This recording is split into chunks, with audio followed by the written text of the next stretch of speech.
nasihat-nasihat yang sangat mulia yang Allah abadikan di dalam Al-Quran, di antaranya adalah nasihat Sayyidina Luqmanul Hakim kepada putranya. Dahulu Sayyidina Luqmanul Hakim itu diberikan pilihan oleh Allah Subhanahu wa Ta'ala di antara dua perkara, di antara diberikan nubuwah atau kenabian atau diberikan hikmah. Maka beliau lebih memilih untuk mendapatkan hikmah daripada nubuwah, daripada kenabian. Kalau Allah Subhanahu wa Ta'ala berfirman, "Man utiya hikmah faqad utiya khairan katsiran." Orang yang dikasih hikmah ini telah diberikan kebaikan yang sangat besar oleh Allah Subhanahu wa Ta'ala. Oleh karena itu, kita ingin mendengarkan nasihat-nasihat apa yang diberikan Sayyidina Luqmanul Hakim kepada putranya sehingga diabadikan oleh Allah Subhanahu wa Ta'ala dalam Al-Quran, supaya kita juga bisa menasihatkan itu kepada putra-putra kita, kepada diri kita dan kepada orang-orang yang kita cintai. Beliau salah satu nasihatnya qala Luqmanu libnihi wa huwa ya'idhuhu. Ketika Sayyidina Luqman berkata kepada putranya dan dia menasihatinya, yaitu beliau menasihatinya dengan nasihat, "Ya bunayya la tusyrik billah, inna syirka la dzulmun adzim." Ya, wahai anakku, jangan engkau menduakan Allah. Berkeyakinan ada sesuatu yang menyamai Allah, apapun namanya itu, sehingga kita ini kecenderungan hati ingin bersandar kepada sesuatu tersebut, mau itu namanya manusia atau benda dan lain sebagainya, merasa kalau benda tersebut memiliki kekuatan yang bisa memberikan manfaat kepada kita atau memberikan mudarat kepada kita, itu syirik. Itu syirik. Ingat, tidak ada yang memberi manfaat atau memberi mudarat kecuali hanya Allah. Karena apa? Inna syirka la dzulmun adzim. Karena yang namanya syirik itu kezaliman yang paling agung. Adzulmu dzulumat yaumal qiyamah, kegelapan ya. Yang namanya kezaliman itu akan membuat kita gelap gulita kelak pada hari kiamat, tidak tahu jalan nanti. Yang bisa melihat aja belum tentu masuk surga, apalagi yang tidak tahu jalan. Selesai, tidak mungkin masuk ke dalam surga Allah Subhanahu wa Ta'ala. Wasyirku dzulmun adzim lima fihi min at-taswiyati fil ibadah baina man yastahiquha wa man la yastahiquha. Kenapa kok dikatakan syirik itu kedzaliman yang sangat agung? Karena kita telah menyamakan di dalam pengibadahan kita kepada sesuatu di antara zat yang berhak untuk disembah, untuk kita beribadah kepadanya, dengan sesuatu yang sebetulnya tidak berhak untuk kita beribadah kepadanya. Ini siapa ini? Ini kalau kau di sana nanti di gua itu akan ketemu dengan meti, di sana akan mendapatkan kekuatan nanti. Kau bisa suki, kau bisa apa, ini syirik semuanya.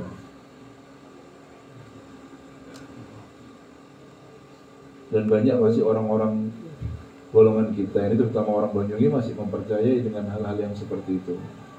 Seandainya pun bisa mendapatkan sesuatu, yaitu dengan menggadaikan agamanya nanti akhirnya. Keyakinan macam apa ini? La ilaha illallah. Paham ya? Mau berapa lama sampai ini kok? Sampai kadang-kadang orang ini karena terlalu obsesi sama dunia, sampai apapun akan dihalalkan segala cara. Gelap, yang penting saya dapat uang, tidak tahu sudah dengan cara apapun. Iman tidak ada dalam hati, ya sudah selesai, semua apapun dilakukan sama dia. Semoga imannya dijaga sama Allah Subhanahu wa Ta'ala. Paham ya? Wa baina man la ni'mata illa wa hiya minhu wa baina man la ni'mata lahu aslan. Ya, orang yang tidak mempunyai sesuatu, yang tidak mempunyai kenikmatan kecuali datangnya dari Allah Subhanahu wa Ta'ala. Ya, dan dari sesuatu yang sebetulnya dia tidak bisa memberikan nikmat sama sekali. Memang tujuannya setan itu senang kalau ada orang itu keluar dari jalannya Allah, didukung, Pak, didukung sama setan. Sampean itu kalau sudah mau jadi temannya setan, setan bahagia. Memang cari teman sebanyak-banyaknya untuk masuk ke dalam nerakanya Allah. Sekarang logikanya seperti ini. Logikanya seperti ini. Kalau seandainya memang benar pesugihan itu bisa membuat orang kaya, pasti yang kaya itu apa? Dukunnya, Pak. Iya, Banda. Sampean pernah tinggal itu dukun sugih? Ada? Kalau sugih tidak mau berdukun, Pak. Iya, Banda. Dukun dia jadi apa? Cari uang, kan? Kalau dia bisa menghasilkan uang tanpa harus mencarinya, kenapa dia cari uang dengan cara berdukun? Kalau dia memang bisa kaya, tidak mungkin diajarkan orang lain untuk dirinya sendiri, orang dia juga cari uang kok. Lah akalnya sampean kemana? Hah? Kalau dia bisa menghasilkan uang dengan cara-caranya dia, kenapa dia tuh harus nganukan orang kaya? Orang dia cari uang juga kok. Dia datang ke orang tuh nyari apa? Minta apa? Ada dukun yang minta uang? Hah? Tidak ada, Pak. Kalau dia memang betul bisa menghasilkan uang, ya buat dia sendiri bisa, sehingga dia tidak perlu minta-minta sama orang. Lah akalnya sampean kemana? Iya kan? Kalau dia memang bisa menghasilkan uang, tentu uangnya itu untuk badannya sendiri. Ayo dikasih akal itu digunakan ya. Jangan bodoh-bodoh jadi orang. Anu beb lek nunggu Clarissa ini rame tuh beb. Ya tukunya suruh buat tuku, suruh pakai sendiri coba rame apa enggak? Apalagi ketapang ini polos apa bodoh, orangnya saya enggak tahu sampai. Cerita enak sekali beb, saingan beb, kuat-kuatan dukun yang gini beb. Cerita sama saya ini, saya bukan katanya cerita sama saya ini. La haula wala quwata illa billahil azim. Saya akhirnya yang mau beli, saya takut akhirnya. Yang dijual makanan soalnya. Bayarnya sekian, setiap bulan bayar. Ya enak nih kayak tagihan bulanan ini. Paham ya? Jangan deket-deket ya. Ya. Nah. Lalu yang kedua, nasihat Sayyidina Luqmanul Hakim kepada putranya, ya bunayya innaha intakum mithqala habbatin min khardal fatakun fi sakhratin aw fis samawati aw fil ard ya'ti bihum innallaha latifun khabir. Wahai anakku, seandainya ada sebiji sawi dari perbuatan kamu lalu disembunyikan di tengah padang pasir yang luas, kita harus mengetahui apa cacat atau mana hilang sudah yang ada pada disembunyikan padang pasirnya puluhan ribu hektar. Ketemu enggak kalau cari lagi? Hilang sudah. Jalan berapa langkah sampai belum tentu ketemu sudah. Ofis samawat atau di antara langit-langit yang luas sampai kelihatan ini, langit luas ini sembunyi di satu titik kecil seperti biji sawi. Sampai suruh nyari lagi bisa kan? Tidak bisa. Fil ard atau di bumi. Nanti pada hari kiamat amalan yang sekecil ya'ti bihullah akan didatangkan oleh Allah Subhanahu wa taala. Jangan khawatir, kalian berbuat sekecil apapun dan sebesar apapun akan didatangkan sama Allah. Wallahu bidzallamin lil abid. Allah tidak pernah zalim sama hambanya. Tidak ada yang tidak diketahui oleh Allah. Subhanallah ya. Terhitung secara rapi, Pak. Sampai kalau tahu belajar tentang ilmunya Allah, rapi. Sampai kalau jangan diakali ya. Bahkan jumlah debu yang tertiup oleh angin itu tahu secara detail Allah Subhanahu wa taala. Jumlah daun yang rontok dari pohonnya pun Allah tahu secara Lah gimana dengan sampean? Lah kok sampean bingung? Ketika kita mau berpikir tentang kebesaran Allah Subhanahu wa taala, Allah Subhanahu wa taala berfirman, "Wa fi anfusikum afala tubsirun." Dalam diri kalian saja, apa kalian tidak mau mikir tentang kebesaran Allah? Lah sampean Allah kalau Allah lupa detakkan jantung sampean kira-kira gimana? Hah? Sampean yang detakkan sendiri itu. Anu beb ini secara ilmu kedokteran biar dokternya mati juga kok. Ini Pak, ada katup di antara lubang nafas sama lubang makan. Jadi kalau makan, lubang nafasnya tertutup, masuklah itu makanan ke tempat makanannya. Waktu bernafas, lubang nafasnya terbuka, lubang makannya yang tertutup. Dan ini ada yang membolak-balikkan, ada malaikat di sana yang diperintahkan semua bertugas untuk itu semuanya. Ini kalau masuk sedikit ke lubang nafas itu namanya keselekan, karena bukan masuk kepada tempatnya.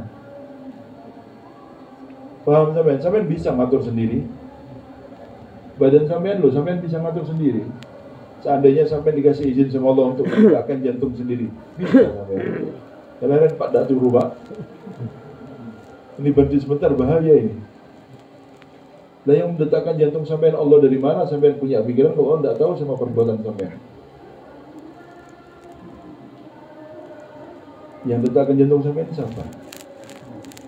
Bisa letakkan sendiri. Saya dikasih izin sama Allah. Ayo wis, letakkan sendiri sudah. Siap sampean. Tegang Pak, sampai tidak tidur 1 hari, tegang setengah mati. Terus ya apa caranya sampean gerak terus? Ya tidak kerja, tidak makan, tidak minum. Takut ini berhenti sebentar, bahaya jantung ini. Makanya sampean tidak usah mikir biar digerakkan sama Allah Subhanahu wa taala. Makanya bumi ini kan berputarnya tepat sasaran. Ada yang namanya ilmu falak, semesta ini berputar dengan sempurna. Sampai mikir itu, ya Allah, betapa agungnya Allah Subhanahu wa taala. Saya tidak percaya sampean. Sampean percaya ada gelas ini tidak ada yang buat. Ini terjadi dengan sendirinya. Mungkin. Meja ini. Ini tahu-tahu ada, Bib. Siapa yang menciptakan? Ya langsung ada, Bib. Masuk akal? Terus bilangnya alam semesta ini bagaimana? Ya terjadi dengan sendirinya. Akal mana yang bisa menerima ini? Akalnya siapa yang terima kalau alam semesta ini terjadi dengan sendiri? Ada? Tidak ada Pak, cuma orang ini kurang cerdas sekarang. Sudah dikasih tahu ada Allah Pak. Sampai di sini cuma diuji seberapa keimanannya. Kok sampai kok tidak mikir-mikir terus dengan syahwatnya sampai ini? Sudah dibilang ini akan membuat sampean jauh dari Allah, ini membuat sampean masuk neraka. Allah ngasih kehidupan dengan jumlah yang sangat pendek, yang namanya umur itu cuma untuk melihat kalian pantas masuk surga apa neraka. Hati-hati dengan satu perkara. Katanya Imam Hasan Basri, hati-hati satu perkara yang bisa membuat amal kalian semua hangus tanpa sisa. Apa itu? Sampean tidak terima dengan ketentuannya Allah. Ini dilebarkan, ini disempitkan. Ini dikasih senang, ini susah. Ini apa semuanya? Ini cuma cuaca yang memang sudah ditakdirkan kepada kita untuk Allah melihat. Ya apa sih keadaannya hambaku ini?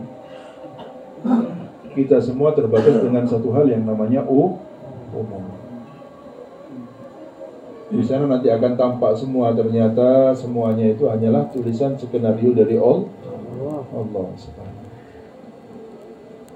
Hati ini tidak ada yang ngatur Pak, sampean sendiri, sampean mau ridho ya sampean yang untung, sampean tidak terima ya sampean yang rugi.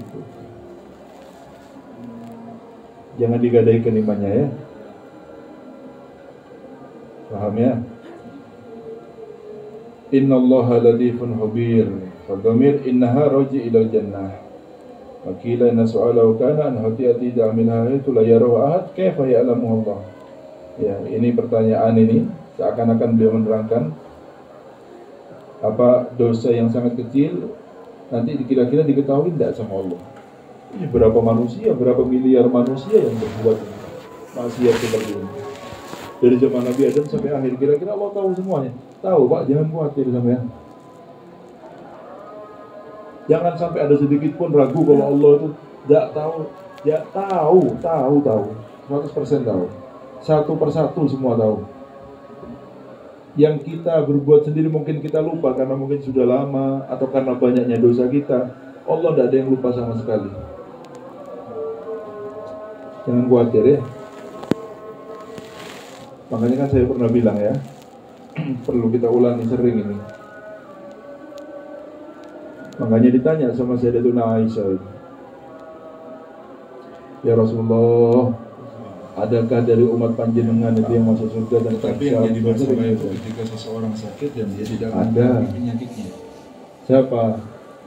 Masalahnya kan logikanya kan tidak ada orang tanpa dosa, cacat ataupun sakit, semuanya berdosa. pada diri kita yang bisa menghambat. Ada rajulun idza dzakara dunubahu fabaka. Seorang laki-laki yang kalau eling sama dosane nangis. Ini yang masuk surga tanpa hisab mati. Air mata itu yang akan menghapus dosa-dosanya. Tetapi apa? Dia kepikiran. Apa yang membuat dia kepikiran? Keyakinannya dia akan ditanya dengan dosa itu. Keyakinannya dia dengan neraka. Keyakinannya dia dengan surga. Keyakinannya dia akan menghadap kepada Allah. Keyakinannya dia bahwa maksiat itu sudah tertulis rapi di catatan kejelekannya. Keyakinannya dia bahwa nanti yang akan menjadi saksi adalah tempat dia bermaksiat. Kepikiran itu semua membuat dia nangis ketika ingat dosanya. Itu orang yang khusyuk yang seperti ini. Yakinnya dia akan menghadap kepada Allah. Pak, kalau sampai tidak yakin tidak akan bisa nangis, Pak. Sampai tidak yakin sama akhirat, tidak mungkin bisa nangis sama dosa. Ono apa ditangisi? Mari wis bengen. Ditangisi, Pak. Makanya ya, Rasulullah SAW beliau itu bertawud. Tawud itu berlindung dari Allah. Apa? Min qalbin la yakhsha. Wa min ainin la tadma. Ya Allah, saya berlindung ya Allah dari hati yang tak khusyuk dan dari mata yang tak pernah nangis. Mata yang jelek seperti itu. Kok bisa banyak dosa tak pernah nangis?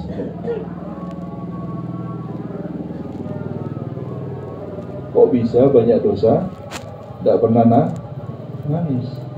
Makanya manusia ini kadang-kadang logikanya perlu diperbaiki. Kadang-kadang orang ini ya disuguhkan makanan.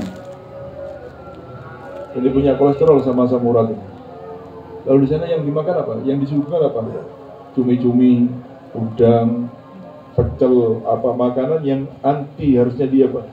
Loh kenapa tidak dimakan? Kolesterol.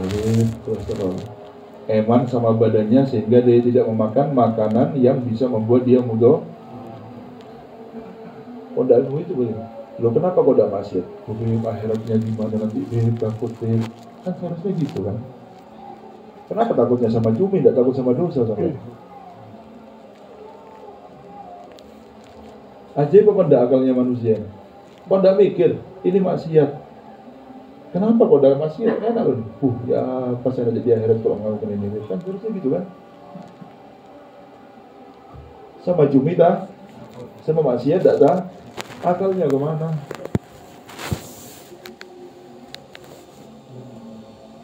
Paham? Enak Pak kalau ada obatnya penetral kolesterol sama asam urat, obat dosa itu enak juga. Minum obat sembuh langsung dosanya berkurang semua. Kan enak kalau gitu. Itu masalahnya tidak ada kecuali air mata obatnya dosa ini. Nah sampai kok udah nangis kok malah enak-enakan itu kok bisa. Makanya Rasul berlindung dari mata yang tidak pernah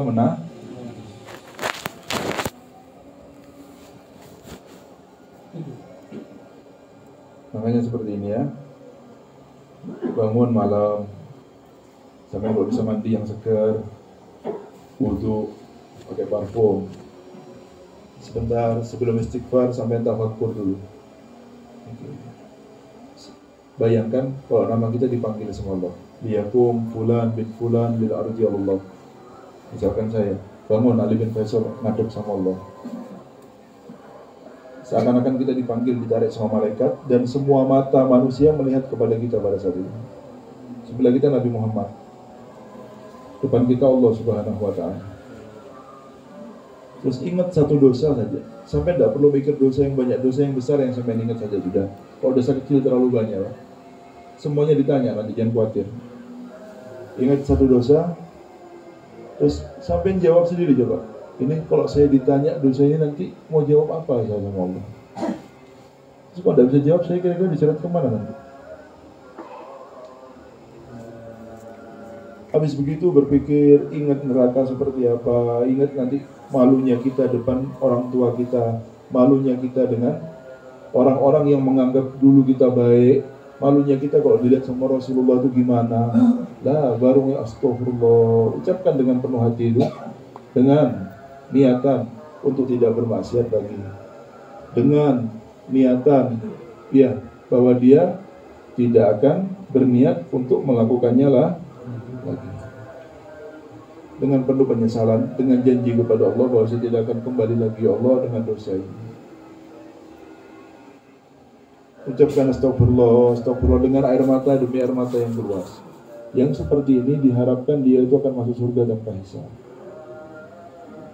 Perbedaannya, kenapa kalau saya suruh bangun malam sampean? Perbedaannya, sampean istighfar sekarang, waktu-waktu gini nih, habis sholat atau sholat itu beda Pak. Apa bedanya Habib? Bedanya itu sampean kalau di waktu lain, sampean yang minta sama Gusti Allah. Kalau sampean yang minta, ya di antara dua kemungkinan, bisa diterima, bisa karena sampean yang minta. Tapi kalau tengah malam, itu bukan sampean yang minta, Allah yang nawari. Gusti Allah yang nawa. Ada yang tobat, ada yang meminta ampun, saya ampuni. Ada yang tobat, saya terima tobatnya. Ada yang punya hajat, saya penuhi hajatnya. Beda ya, di antara kita saya yang minta dengan Allah yang nawa. Beda apa enggak? Makanya saya bilang bangun malam, nangis soiling dusone, janjian sama Allah, buat perjanjian kalau saya tidak akan kembali lagi sama dosa-dosa dalam Allah. Ya pas sudah di dunia ini tidak enak hidupnya, di akhirat mau bisa lagi sama Nabi Muhammad. Tidak kepingin masuk surga dah sampean ini. Tidak apa-apa Bib, merokok lo mau Bib, saya penting sunsen Bib. Ya sekarangnya sampai yang kalau bisa dibilang. Tidak kerasa sampean malam kemis cepat, kayaknya baru kemarin saya duduk di sini. Saya duduk lagi sudah sekarang. Maksudnya apa? Oh, umur ini cepat Pak. Tetapi yang jadi masalah itu ketika Umur ini seseorang jauh. sakit dan dia tidak mengetahui. Dan kematian tidak nunggu sampean baik. Makanya sampean harus jadi orang baik baru nunggu mati. Kita harus mengetahui apa cacat ataupun sakit Yang mati itu tidak nunggu sampean jadi baik. bisa menghambat. Jadilah orang baik dan tunggulah mati. Sudah banyak kan temannya yang meninggal dunia? Banyak saudaranya yang meninggal dunia? Ya sudah. Tetangganya yang meninggal dunia banyak? Apa sampai tidak mungkin meninggal dunia buat tetangganya saja? Tidak kan? Yakin kan kita akan meninggal dunia kan? Ya sudah, kalau memang yakin jadilah orang baik. Tunggulah kematian. Kalau ada teman-teman yang biasa mempengaruhi kita, tinggalkan teman itu. Memang disuruh tinggalkan dalam agama teman-teman yang bisa merusak agama kita. Yang baik banyak kok, tidak kurang-kurang. Paham ya? Semoga jadi yang bermanfaat. Ayo diperbaiki badannya semua. Jangan pelit-pelit sama air mata. Nangis so. Tapi Allah air mata itu mahal. Terakhir Imam Muhammad al-Ghazali, "Kullu amalin lahu jaza illa dam'ah," kata beliau. Setiap amal perbuatan itu ada pahalanya, Pak. Setiap pahala itu bisa menghapus dosa. Katanya Rasulullah apa? Satu kebaikan dibalas dengan 10 kali illa dam'ah, kecuali air mata yang nangis dari hati ya. Bukan cuma nangis-nangis kayak ngeliat film India itu, bukan. Dari hati nangisnya, memang nyesel temenanan. Nangis tetes air mata. Apa? Fa innaha tukaffiru buhur minal khotoya. Karena air mata yang keluar dari rasa takut yang benar kepada Allah bisa menghapuskan samudera dosa-dosa kita. Amin Allahumma. Ini yang kita tidak mau saya ketinggalan malam kecil saya bangun. Kenapa kok tidak bisa sampai orang-orang buat sepak bola saja bisa bangun, sampai yang buat akhirat, buat surga tidak bisa bangun. Orang-orang untuk pulaan di pasar aja bisa bangun, sampai untuk surga sampai tidak bisa bangun. Orang-orang dengan hajat dunia saja bisa bangun tengah malam, sampai untuk masuk ke surga tidak bisa bangun. Kalah sama orang-orang ini, sama orang yang cinta bola, sama yang mencari dunia. Harus kuat, harus bisa bangun. Paham ya? Kalau mau tidur jangan di waktu ini, karena waktunya adalah waktu pemberian dari Allah. Sampai mau tidur siang, mau tidur malam, silahkan, tapi tengah malam harus bangun. Makanya Imam Syafi'i, laula suhbatul ahyar wal qiyamu bil ashar, ya, ma'ahbabtul baqa' fi hadhihi dar, kata beliau. Kalau bukan karena berteman dengan orang-orang baik dan bangun ketika malam, gak kepingin saya hidup di dunia ini. Buat apa hidup di dunia ini? Paham ya? Allahu a'lam. Subhanakallahumma wa bihamdika asyhadu an la ilaha illa anta astaghfiruka wa atubu. Wa sayyidina Maulana Muhammad